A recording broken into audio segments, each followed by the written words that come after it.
कर्ण महाभारत का एक प्रमुख योद्धा था। उसका जन्म कुंती, पांडवों की माता से हुआ था, लेकिन वह विवाह से पहले का संतान था।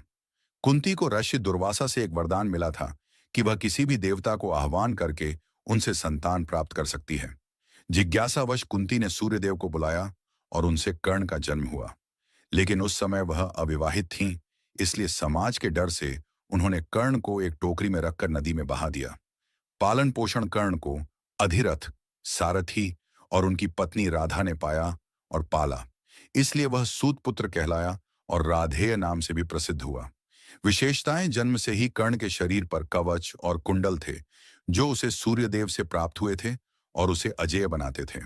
वह अत्यंत पराक्रमी, दानवीर और श्रेष्ठ धनुर्धर था।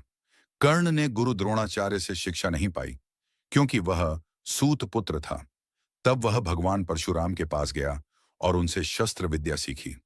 कर्ण का दुर्भाग्य जब परशुराम को यह पता चला कि कर्ण ब्राह्मण नहीं है बल्कि सूत पुत्र है, तो उन्होंने उसे शाप दिया कि वह अपने जीवन के सबसे महत्वपूर्ण समय पर अपना ज्ञान भूल जाएगा।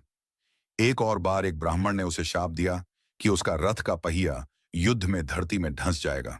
दानवीर कर्ण कर्ण को दानवीर कर्ण कहा जाता है, क्योंकि वह कभी भी किसी को खाली हाथ नहीं लौटाता था। उसने इंद्र को भी अपने कवच कुंडल दान में दे दिए, जिससे वह युद्ध में कमजोर हो गया। कर्ण और दुर्योधन: कर्ण का असली मित्र दुर्योधन था।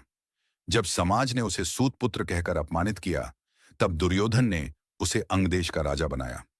यही कारण था कि कर्ण ने अंत तक दुर्योधन का साथ दिया। युद्ध और मृत्यु: महाभारत युद्ध में कर्ण ने कौरवों की ओर से युद्ध किया। वह अर्जुन का सबसे बड़ा प्रतिद्वंद्वी था। युद्ध के दौरान वही शाप सत्य हुआ। उसका रथ का पहिया कीचड़ में धंस गया और उसी समय अर्जुन ने उसे मार दिया। निष्कर्ष: कर्ण की कहानी हमें यह सिखाती है कि जन्म से नहीं, कर्म से इंसान महान बनता है। सच्चा मित्र वही है जो हर परिस्थिति में साथ दे, और दानशीलता व आत्मसम्मान सबसे बड़ी पूंजी है।